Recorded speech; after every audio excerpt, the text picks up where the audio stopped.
Thanks for listening to our podcast, Living Life with the Rogers. My name is Cameron. And I'm Kira, and this is a lifestyle podcast where we talk about hashtag all the things. Listen in.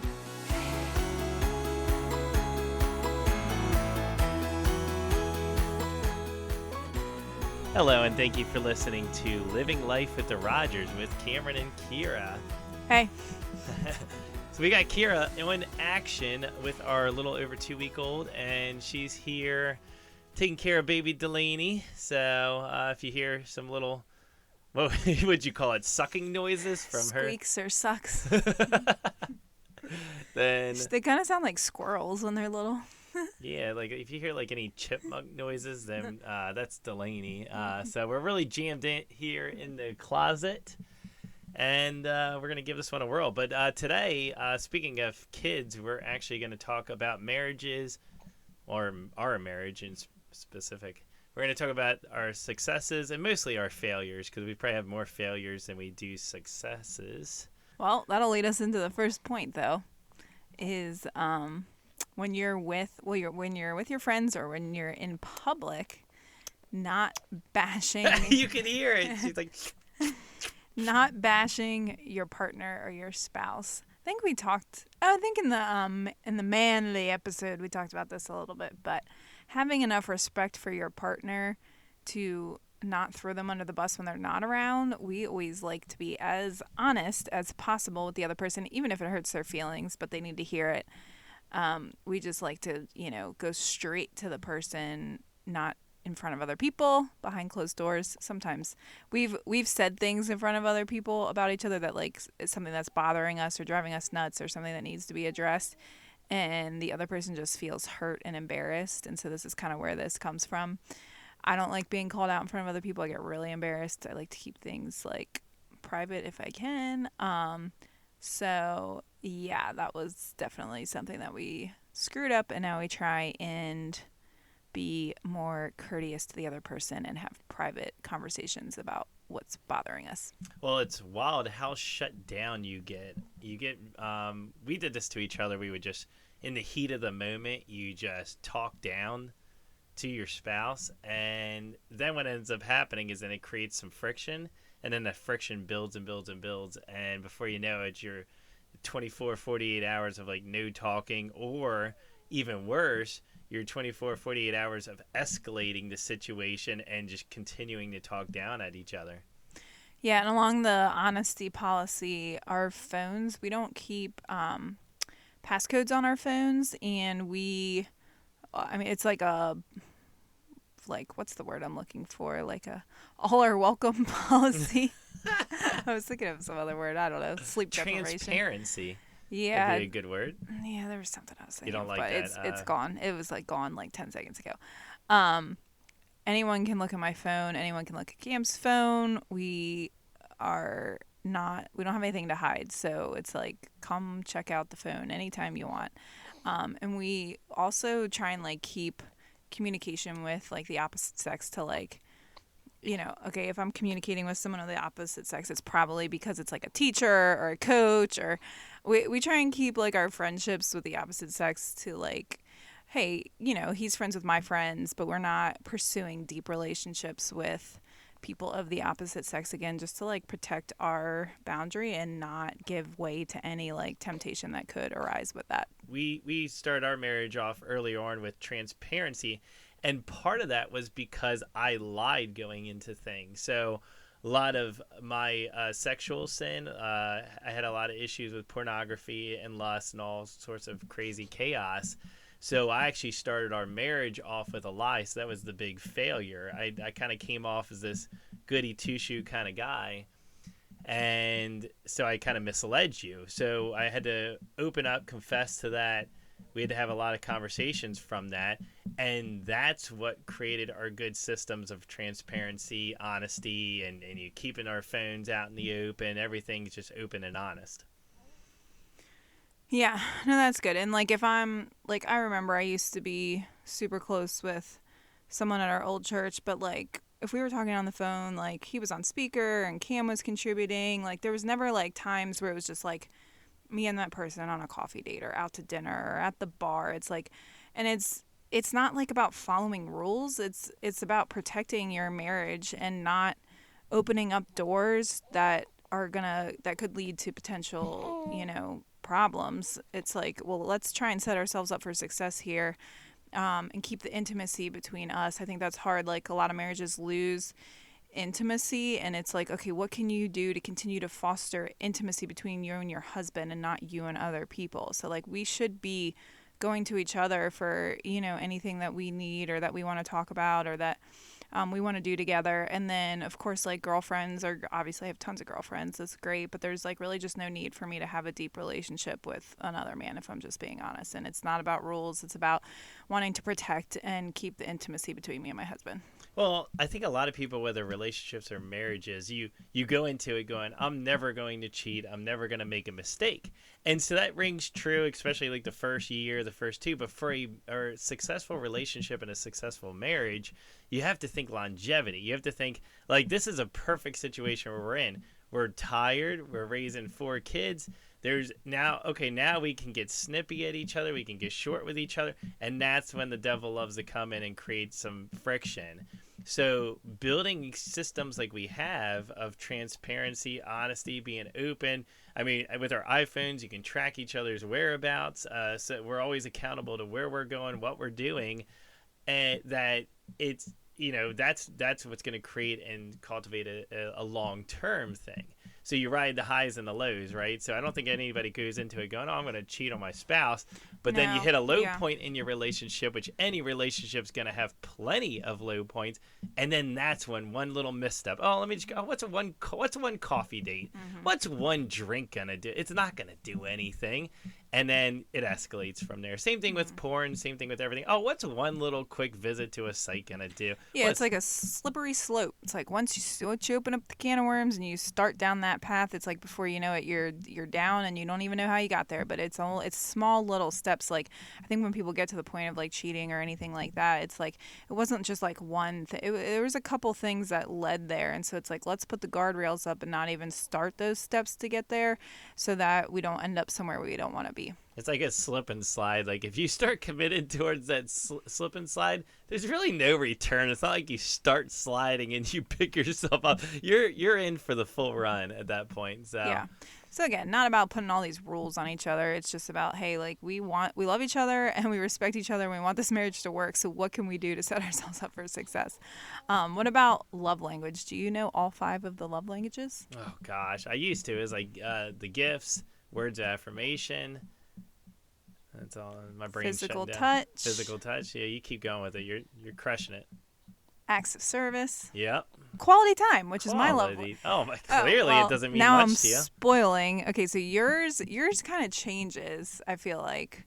But mine evolves over the time. Well, I mean, they do kind of change depending on what season you're in, though, because it's like you need different things during different seasons. So that's fair. I would say primarily, though, mine is quality time, or acts of service, either one. I don't really care about gifts. I don't want to be touched, and words you get enough of that from the kids. Words are like nice. Like sometimes, like I think if I'm in like a hard season, I really love the words because it's like it hits home. It's like an encouragement to me to like keep going.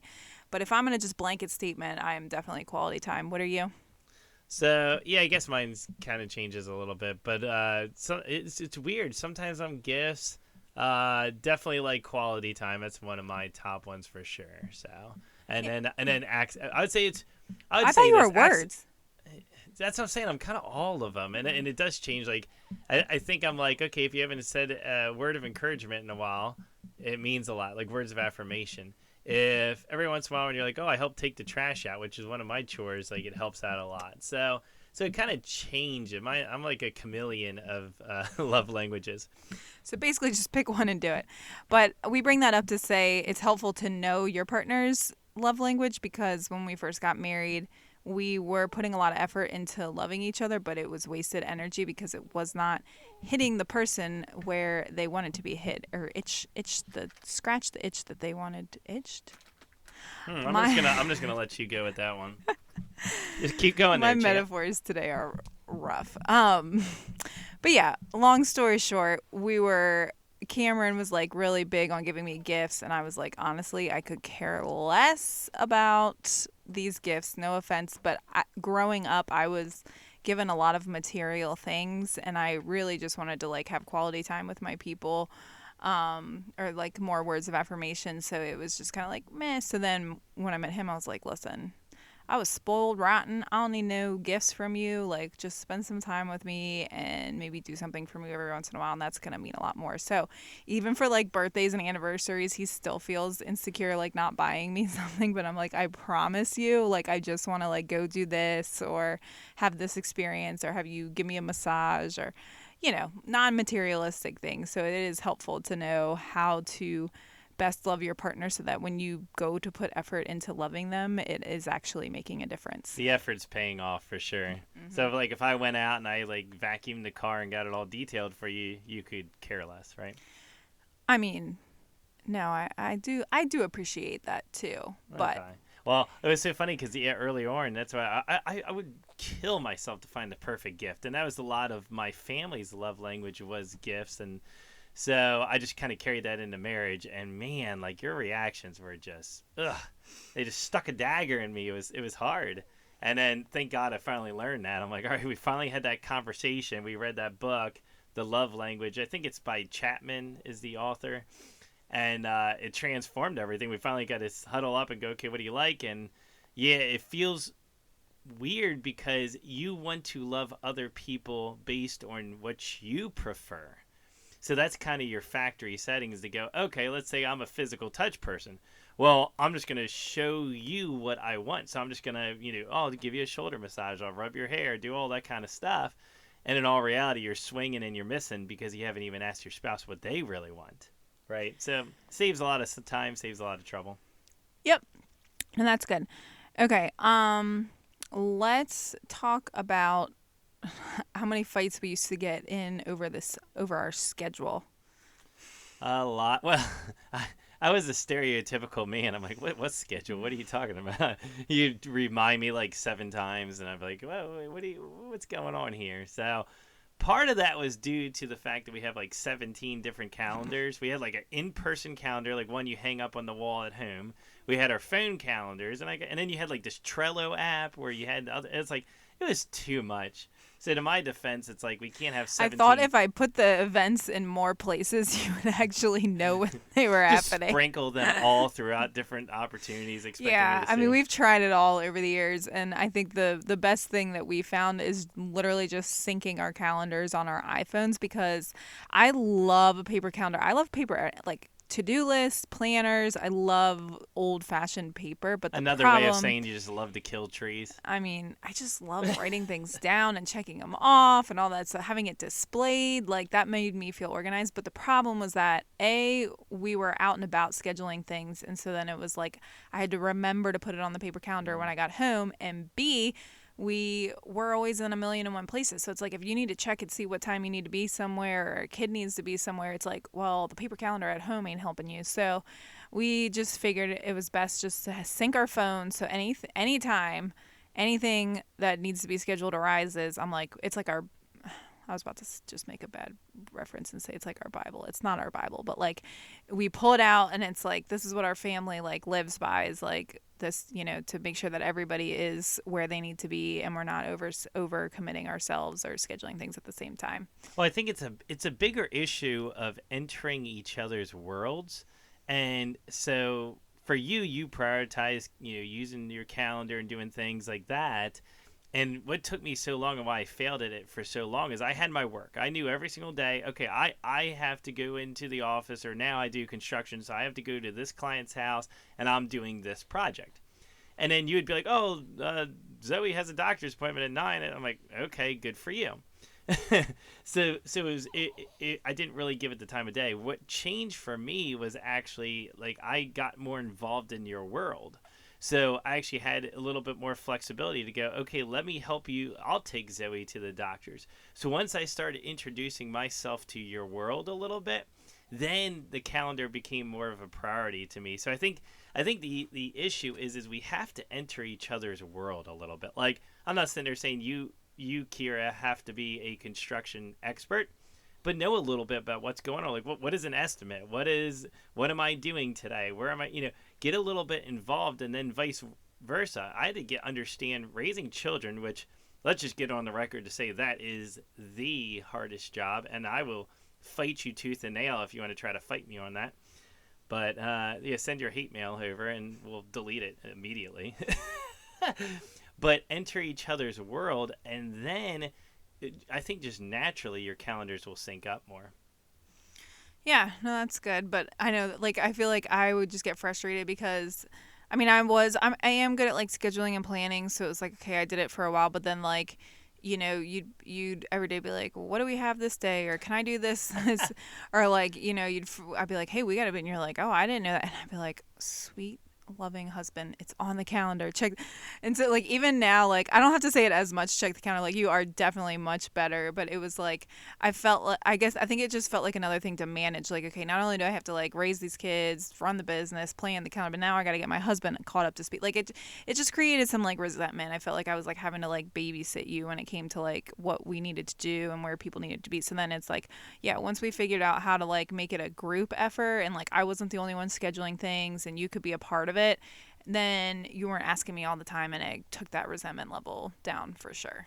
Well, I think that leads us into like the regular check-ins. So if we are carrying this idea of evolving ourselves into each other's worlds, which we were really bad at. Like we were like, I have my job, you have your stuff, you have your job, plus handling the kids, and we had a very divided world, which is what I think a lot of the listeners that we're speaking to now have that, right?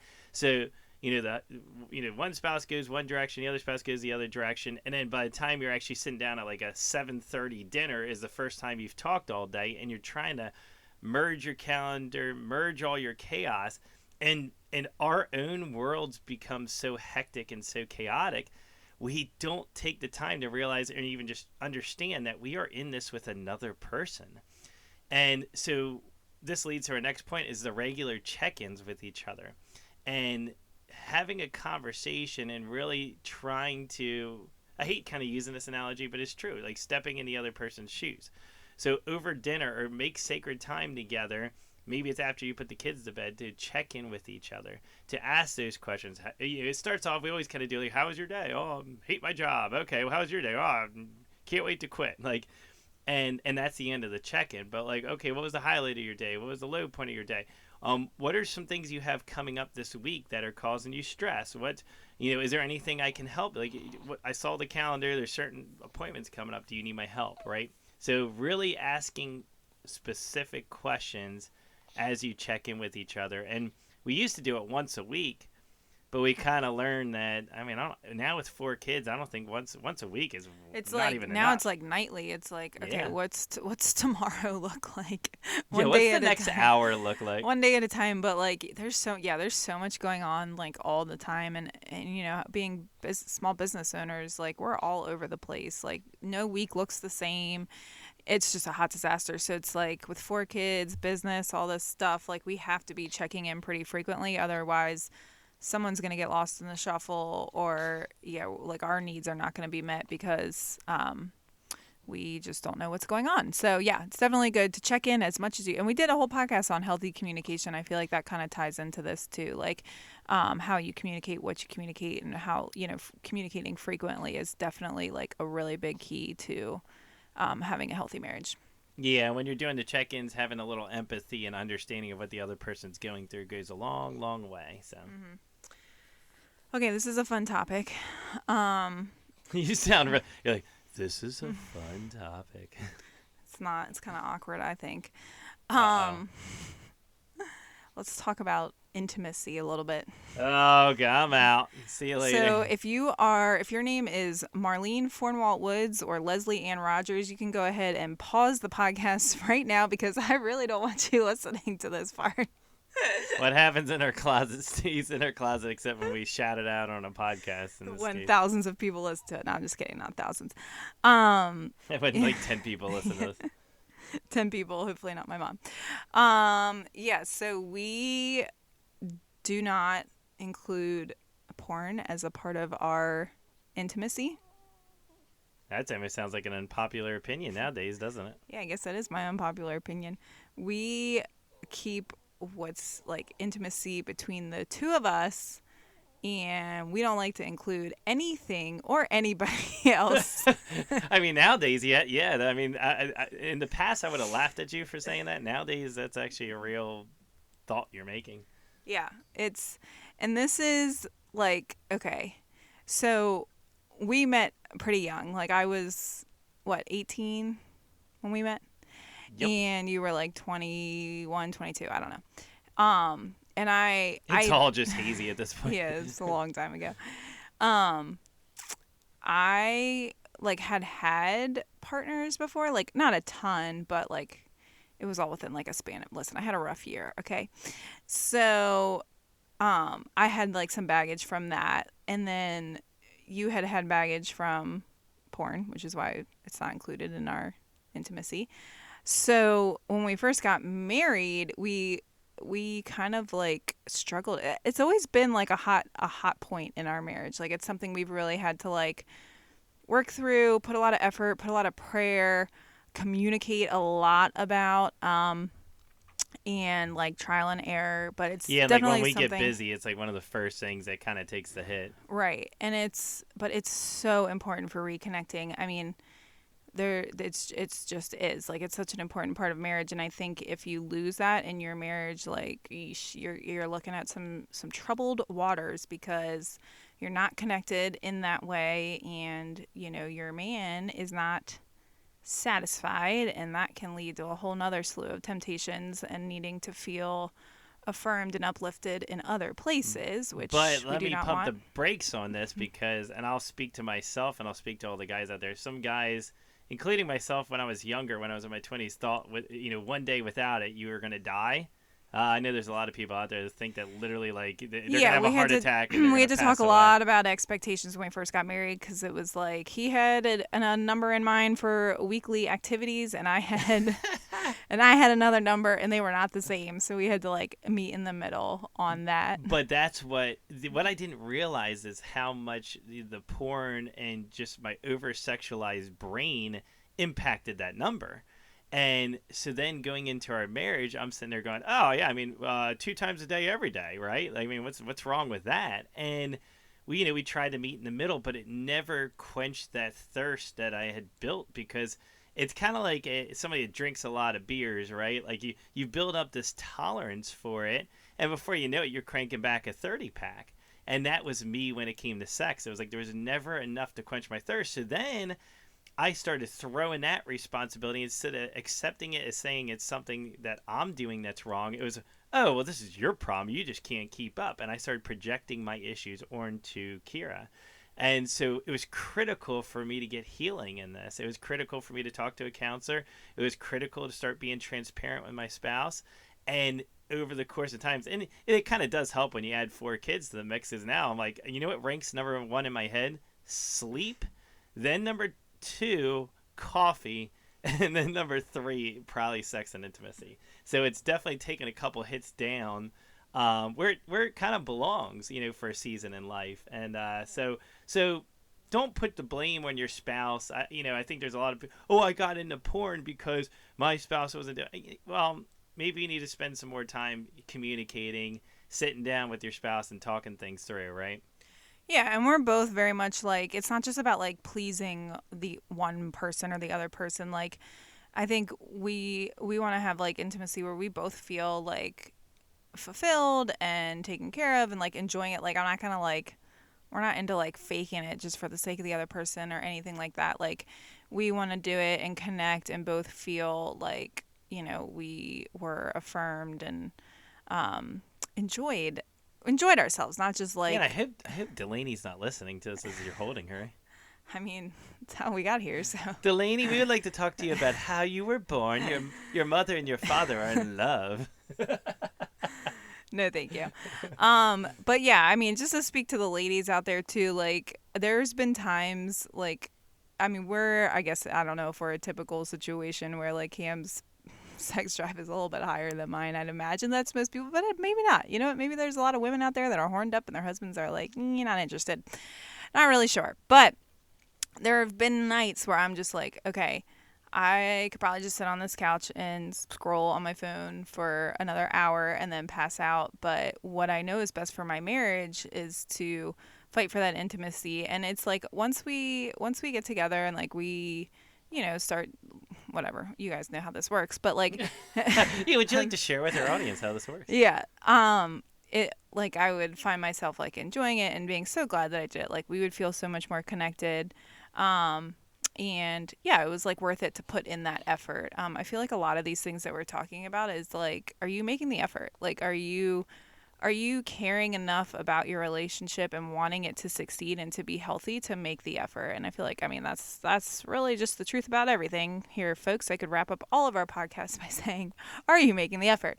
But it's true. Like, you just have to make it a priority. And if it's not a priority, then it's going to sit on the back burner and probably eventually erode at your relationship. So, I don't know if there's anything else to say on this topic, but yeah, I was like kind of thinking to the men. That's we had this issue too. As I was like, oh, we started, let's give each other a back massage, and then everything would like, oh, we got to do the deed now. Like every sort of physical touch was like, all right, let's do the dirty, right? And that got old for you because you're just like, damn, why can't I just like give you a hug without it like completely getting you ready to go, right? So something for me that I had to look at look at it as like putting this way is like anytime I give you a back rub, I'm putting my little token in the intimacy jar per se. Yeah, it's not always about just having sex. There's other ways to be intimate. You got to know your audience, and to a lot of men out there, they're like, wait, what? you just like shocked our audience, and so I would say at the point in time, I'm a pretty stereotypical male in that, yeah, it was hard for me to understand. I thought, oh, it's like if we're talking about intimacy, it means sex. Like that's what we're talking about. So I had to change my perspective in that. Okay, I'm putting a little token in the intimacy jar, and if I'm willing to wait like a day or two, it's gonna pay off, and it's gonna pay off in greater dividends than it would if I had tried to force a situation, at the time when we started our acts of physical touch and all that fun stuff. So it's kind of looking at the more of a long term.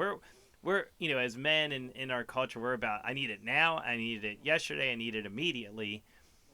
Everything, whether it comes to sex and intimacy or comes to what how Amazon delivers everything instantaneously, and we have to look at the long-term effects and take a second and be like, are we filling up this intimacy tank, or am I just constantly trying to go, okay, I give you a back rub, but I'm ready to cash that out immediately, right? And then we wonder why our wives are either looking out at somebody else or they're drained and they don't want to touch us with a 10-foot pole because we're demanding too much from them.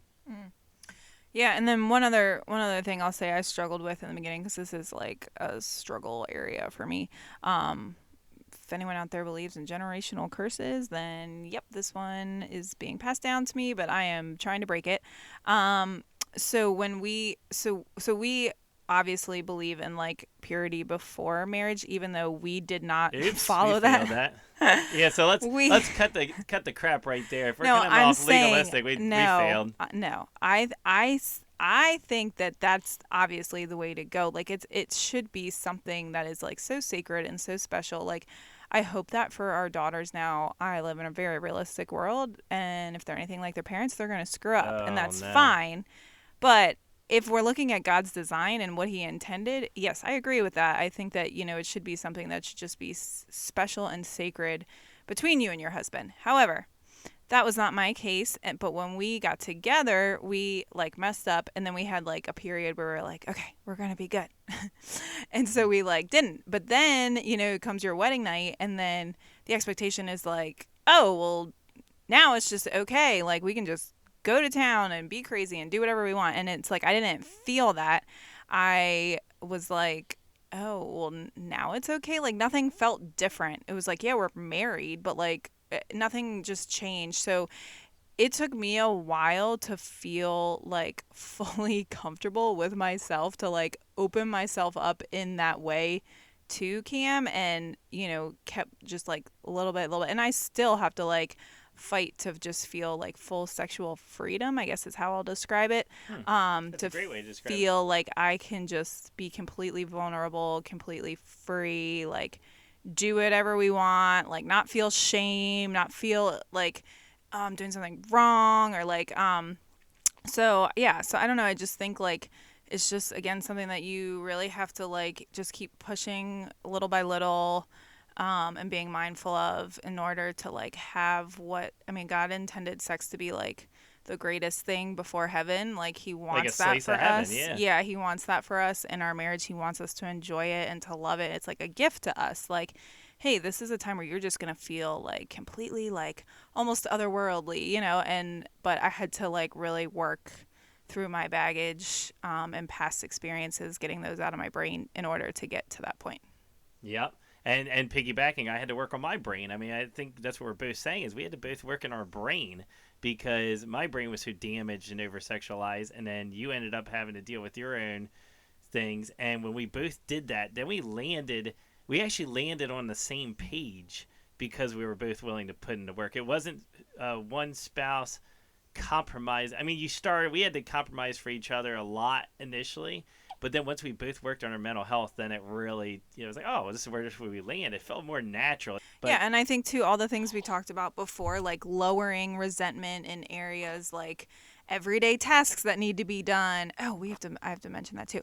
Like makes you want to be more physical. So like if we've been like bashing each other all week and like aren't looking out for each other, schedules like I'm not going to want to like jump your bones. Like so it's like I feel like having like working on all that's shocking. and all the working through like all the other areas first help you want to be more physical with one another.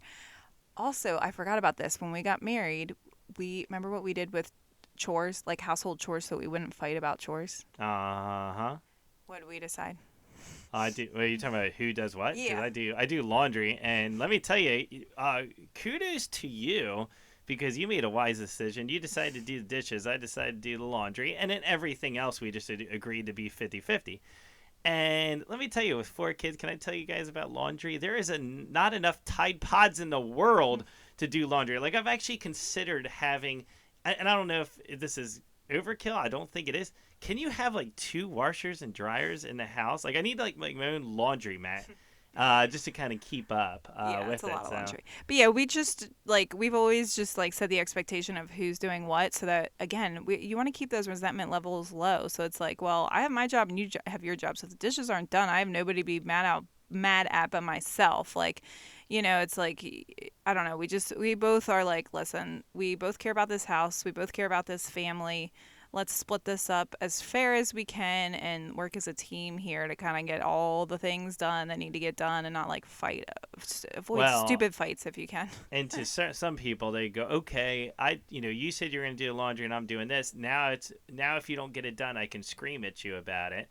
And it's like, so Nope. you know what? You set these rules and you set these things, but they aren't written in stone. You can mold and evolve them. And so, for instance, like right now with 4 kids, I can't keep with the laundry. So I told Kira, I'm like, all right, you need to kind of help. Can you help fold it? If I get it all run, can you help fold, or can you? I Help don't fold. move? I suck at folding, but I can put it away. At least something with it. So you evolve things. You set things up, and you have a meeting, and you go, this is what we're going to try to delegate. And then you evolve it, right? So it's Yeah, not and it's a the little end of bit the weird world. for us because like our work is like ebbs and flows. So like when Cam's in a super busy work season, well, I'm picking up slack with like cleaning the house, but then it's the opposite. It's like when I'm super busy with weddings and he's cleaning a bathroom or vacuuming It's or like we're whatever kind of needs to be looking out done. for each other, right? It's Exactly, crazy. which probably brings me to my last point that I want to make about marriage, and I guess this can be my unpopular opinion. Oh yeah, because I got mine brewed up. So Okay, you all go right. first. So I remember reading this book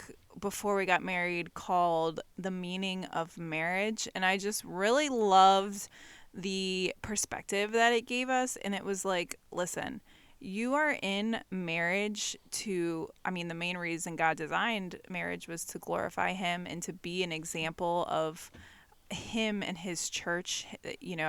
What's the verse about the church is His bride? Like, it was meant to reflect how He loves us and how He wants to be in relationship with us. But the point of it is is not self-seeking. Like I think a lot of people go into a relationship like, what can I get out of this relationship? A very selfish perspective. And I love that this book flipped the script and said, no, what can you give to this marriage? How can you serve and love this person like Jesus loves us and serves us and sets the example for us? So I think whenever we have the mindset of how can I love my person well, serve my person well, and set a good example for our household of how I want to be treated, how, the relationship that I want to have, those are good seasons of marriage for us. I think whenever we start to get a little bit like self-righteous or prideful or poo-pooing on the other person, that's when we go through dark seasons in marriage. So I think really just thinking about how you can love the person well, and that comes back like when Cam sets a good example for me, and like when he's like loving our family and loving me well, I'm like, oh man, like I want to do that. Like it's contagious, right? Just like COVID. no, just like being negative and Yeah. Gossip, that's contagious. It's also the flip side is true. Being a light and being a loving, good partner that serves you well makes you want to serve the other person back. So really you do end up winning, but it's just the way that I think it's just the right structure and how a healthy marriage should look. So I love your point. I would love to add to it. There's an audience of people out there that, and I would say me included. So you're more of a strong personality, and you know what you want. You'll go get it. So for you to be more submissive and to be kind and consider some other people is a lesson that you've had to face. And I think a lot of people, I'd say about 50% of our listeners would agree with you. Then there's the 50% of listeners that I want to talk to, and those are the kind of people that do everything for everybody else, and then guess what they do? They don't take care of themselves. They don't think about themselves. So what Kira's speaking to is the people that need to do more thinking about others. There's a huge portion of the audience that needs to go, look, I've poured everything, I've given everything. It's time for you to start communicating and speaking up about how your love tank can get filled. How your love language can get met. So on the flip side, not to steal away from your point, but on the flip side, speak up. That's how a healthy marriage cultivates. So I was the one that would always bury, and I came off passive aggressive to you. I would be upset about something that you weren't even aware about. I would then try to bury it because I thought, oh, I just have to love you through it. And then I would just like randomly get mad about how you did like this, like, oh, you folded the laundry wrong. What are you thinking? Why would you do something like that? And it was the stupidest fight. And then I really realized what I was really upset at the whole time was that I was taking my feelings and I wasn't sharing them with you. So the sooner you learn that lesson, the better the marriage is. Yeah, that's a good point. And I think too, like, I guess there's somebody, to your point, I'm thinking, I guess I'm specifically speaking to a marriage where both people are healthy individuals, like, can really look out for each other. I guess that there are some instances or, people that find themselves in relationships where they do everything that I just said and it doesn't come back. And that's a problem, right? Like, so if you are doing everything to be a serving, loving partner and it's not coming back, then maybe, it's like, okay, maybe this just isn't the relationship that I deserve to be in, and I need to pump the brakes on about that. it. And you don't nobody deserves to be a doormat. Now, life will kick you in the curb, and there'll be seasons where you're going to have to step up more than your spouse, but any prolonged seasons where it's like your needs are just never considered or met. Yeah, that's a problem. That's a red flag. I guess I'm just specifically speaking to our marriage, but yeah, there are definitely relationships out there where someone is not being treated respectfully or lovingly, and it's time to see yourself out. Amen. Preach it.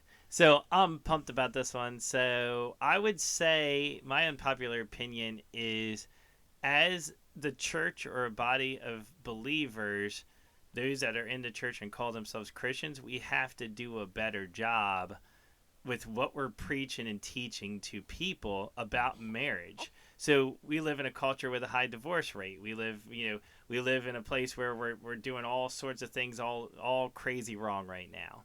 And I think part of that was due is I look back at like my upbringing, And I was raised like in a old school Baptist kind of approach, and so it was very much like the man of the household needs to be domineering and needs to be in charge, and I and that's what kind of screwed me up. So I went into our marriage and I'm like, I got to create a budget system and I got to tell Kira what to do and I'm responsible for all these things. Oh Lord have mercy, if I could just like fast forward time and like move on from that, like how many mistakes I made during that journey. It was very domineering and dominant. And then we laugh and we wonder why the divorce rate's really high. Well, who's gonna like put up with that crap, right? So I feel like our church is, at least the church we go to, Lighthouse Church, doing a phenomenal job with it. But I feel like the church as a whole is starting to learn from those past mistakes of how we kind of address marriage, how we talk about the topics of sex and intimacy. And instead of guilting people in that and shaming people in that, we're starting to talk about it more. But I think we have a lot more work to do before we see divorce rates drops and we start to see an increase in healthier marriages. But that's why I know one of our passions on this podcast has been just to be vulnerable, share our mistakes as believers in Christ. We've done tons of mistakes. I mean, we had sex before marriage. We've done just about everything. I invited porn into our marriage. I lied about it. Like there's so many things that we've done wrong. And what I hope for is I hope people can learn from my mistakes and have an easier course than I had. But I feel like the church for a long time was all about making people feel guilty and shamed. And honestly, the enemy wants you to feel guilty and shamed because then you'll just keep kicking the crap out of yourself. What God wants you to do is be like, look, I have forgiven you. I just need you to accept that forgiveness, and I want you to grow with me. And so I've changed my stance on marriage. I've changed my stance on intimacy. And it was mostly due to my personal walk with Christ. But now we have landed at a church that follows our beliefs and really preaches the truth on how a household really needs to be run. And it's less of the shame, this domineering, and all those kind of things that I grew up believing.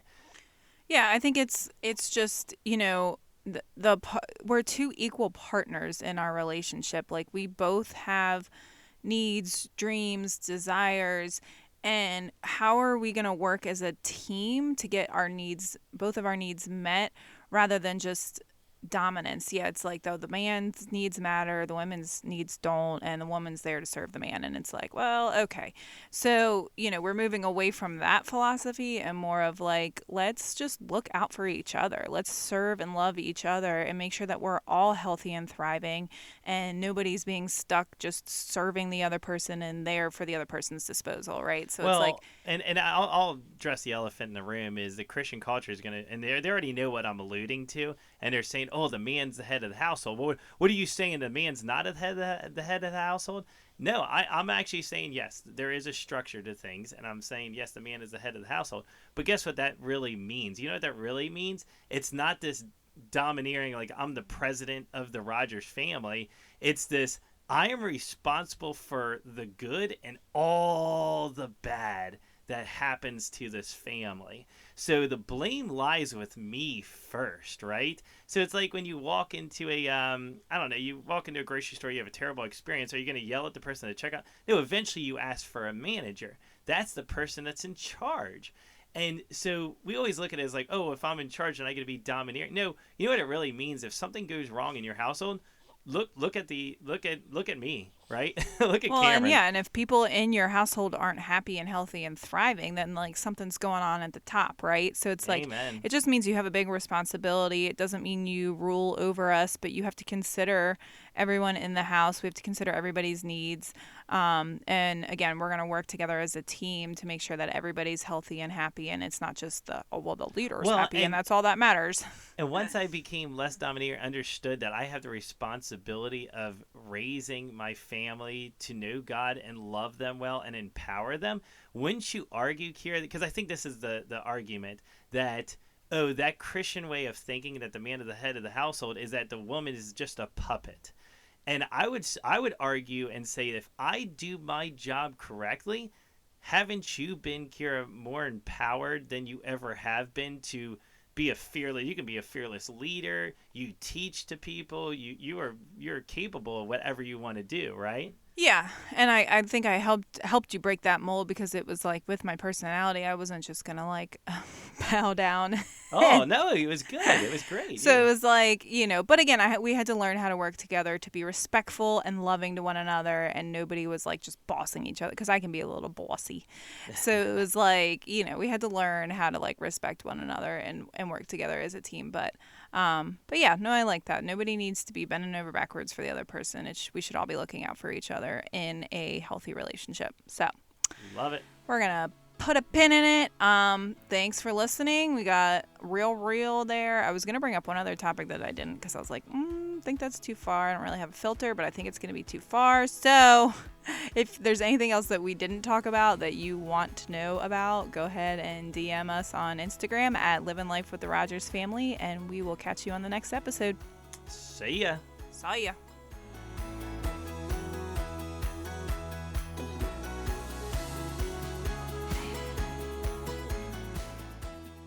Thanks for listening to Living Life with the Rogers with Cameron and Kira.